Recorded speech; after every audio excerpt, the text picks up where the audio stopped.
எழுவாய் நந்தி.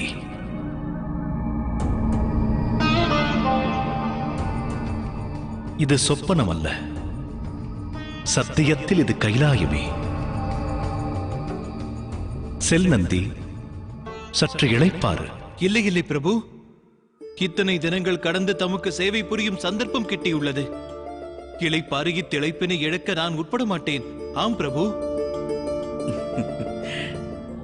நந்தி, இனி எனது சேவை மட்டுமே உனது பொறுப்பாகாது. என் பக்தர்களது பிரார்த்தனைகளை செவிமடுக்கும் பொறுப்பினை அளித்துள்ளேன். அதில் உன்னை முழுமையாக ஈடுபடுத்திக் கொள். அதில் ஈடுபட அளவில்லா துணிவு தேவை.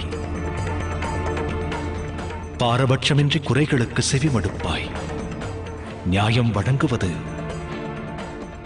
எளிதானதன்று. பிரபு, தமக்கு நான் நிராசை அளிக்க மாட்டேன்.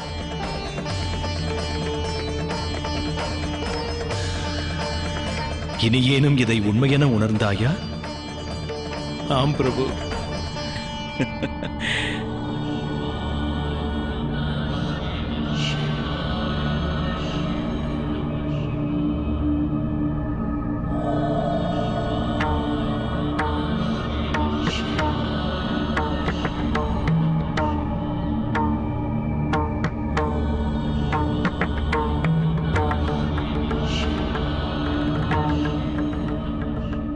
சொப்பனம் எனதான் எண்ணியிருந்தேன் பிரபு.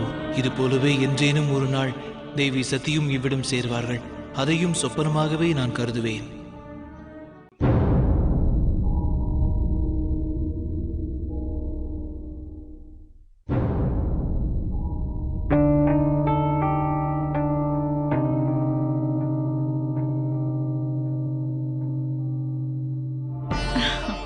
வா மாதங்கி.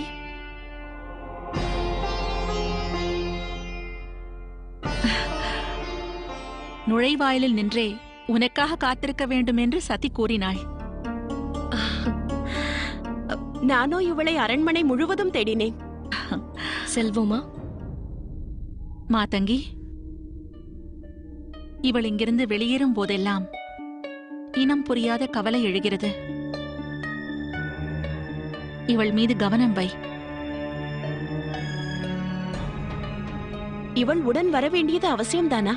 நான் தனித்தே வண்ண மேலாளர் இல்லம் சென்று வண்ணங்களை எடுத்து வருவேனே.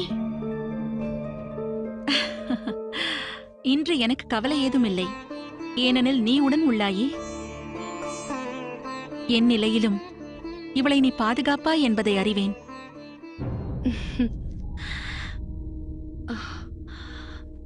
செல்வோமா?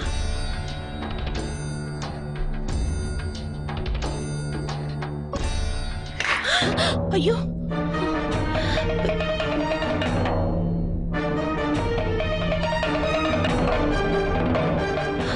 என்ன விபரீதம் இது? இது அபசகுணம் ஆயிற்றே.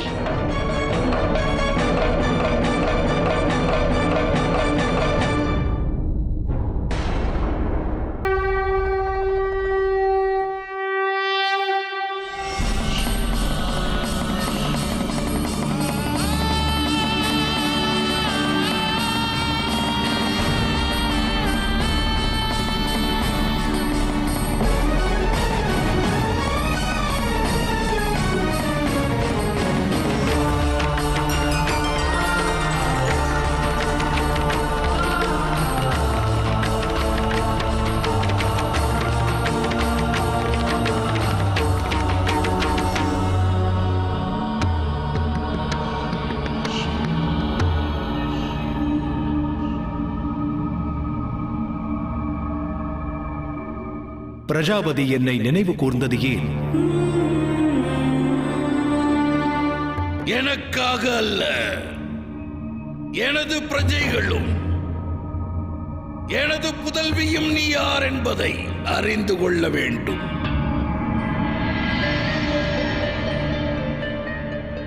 உனது இந்த அடியவர்கள்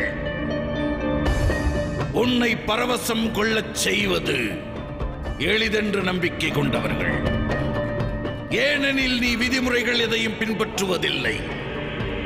உன்னை ஆராதிப்பதற்கும் வழிமுறைகள் எதுவும் இல்லை. அதை நான் அறிவேன். ஹரியை உணர்ந்தவர்களும் அதை நன்கறிவார்கள்.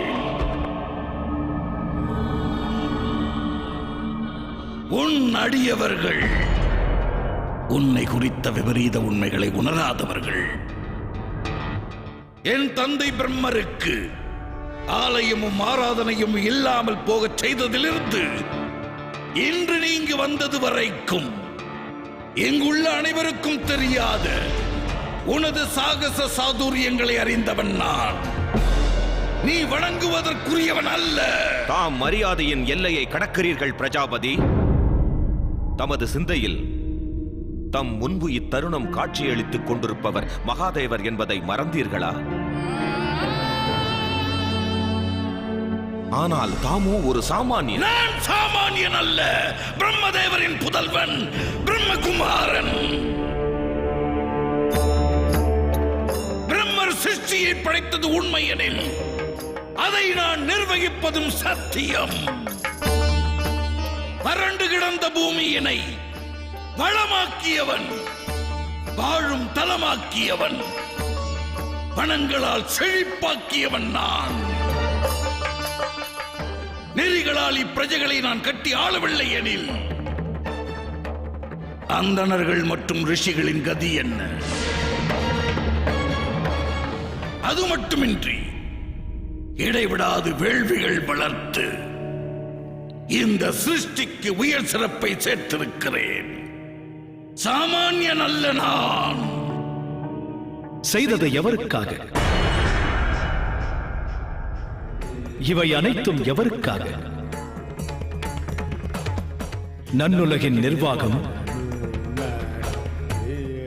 நியதிகளை ஸ்தாபித்து நிர்வாகத்தினை பலப்படுத்துதல், இவை அனைத்தும் ஆள்பவன் கடமைகள். இவைதான் தம் உயர்வுக்கு காரணம். இது உபகாரம் அல்ல. ஆணவம் ஏன்? பெருமிதம் ஏன்? தற்பெருமை ஏன்? நாலாபுறமும் நோக்குங்கள். சூரிய கதிர்கள், பசும் தாவரங்கள், நிலம், ஆகாயம், விலங்குகள், இவை அனைத்தும் சிருஷ்டியை செலுத்த சீர்குலையாமல் காக்க தினம் தம் பங்களிப்பை செய்கின்றனர். இருப்பினும் தம் பெருமைகளை வெளிக்கூறி செவிமடுத்ததுண்டா?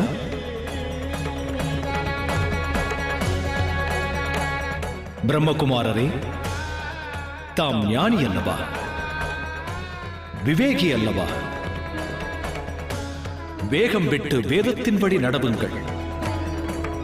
தமது ஐயங்களுக்கான தெளிவை அடையலாம்.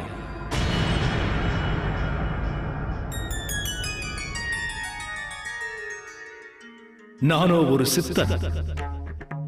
புகழ்ச்சியை விரும்பாதவன், இகழ்ச்சிக்கு அஞ்சாதவன்.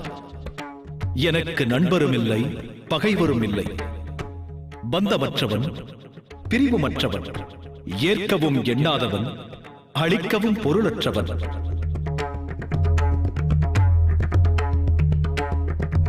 எனினும் அறத்தின் பெயரால் மிளிரும் ஆடம்பரமானது பாகுபாட்டிற்கு காரணமானால் அதை அழிப்பதற்கு நான் தயங்குவதில்லை.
என்றேனும் ஒரு நாள் சதியால் தந்தை உள்ளம் வருந்துவார் என்று அறிந்திருந்தேன்.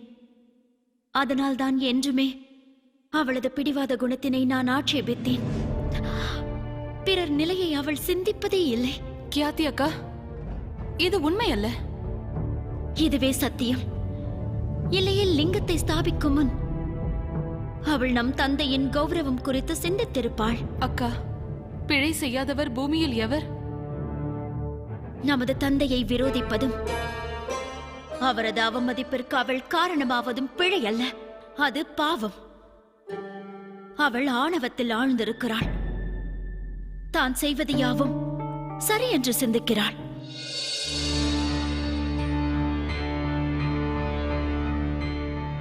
அக்கா, தயை கூர்ந்து கொஞ்சம் பொறுமை கொள்ளுங்கள். சதி இங்குதான் வருகிறாள்.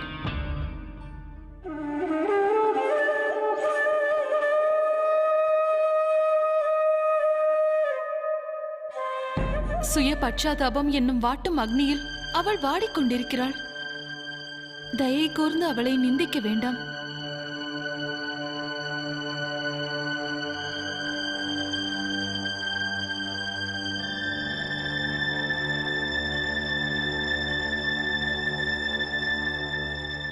தந்தையின் கோபம் இன்னமும் தீரவில்லை. ஏன் தீர்ந்திருக்க வேண்டுமா? உனது செய்கைகளை கண்ட பின் அவருடைய மனம் வெதும்பி இருப்பதில் வியப்பென்ன? சபைக்கு முன்னர் அவமதிப்பை ஏற்ற பின்னும் அவர் உன்னை அரவணைப்பார் என எண்ணுகிறாயா? அக்கா, சதி செய்த தவறு என்ன? சிறு வயது முதலே நமது தந்தைதான் சிவன் தொடர்பான சத்தியங்கள் அனைத்தையும் சதியிடம் மறைத்தார். இது மட்டும் சதி சிவனின் பெயரையும் கேட்டதில்லையே. நான் செய்தது யாதாயினும் தந்தையின் நலனிற்காகவே செய்தேன். சிவலிங்கத்தை நான் ஸ்தாபித்ததின் காரணமும் விக்கிரகம் தடையின்றி ஆலயத்தினுள் பிரவேசிக்க வேண்டும் என்ற நோக்கத்துடன் தான். சிவலிங்கத்தை அவ்வாறு ஸ்தாபித்து தந்தையின் கோட்பாடுகளுக்கு இன்று நீ அறைகூவல் விடுத்திருக்கிறாய்.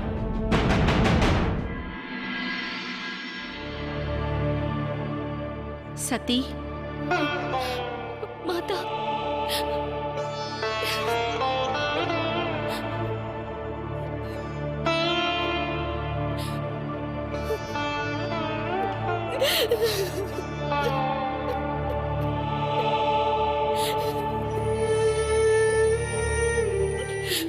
மாதா, தந்தையுடன் நான் மனதார உரையாட வேண்டும். தாமே எம்மை அழைத்துச் செல்லுங்கள்.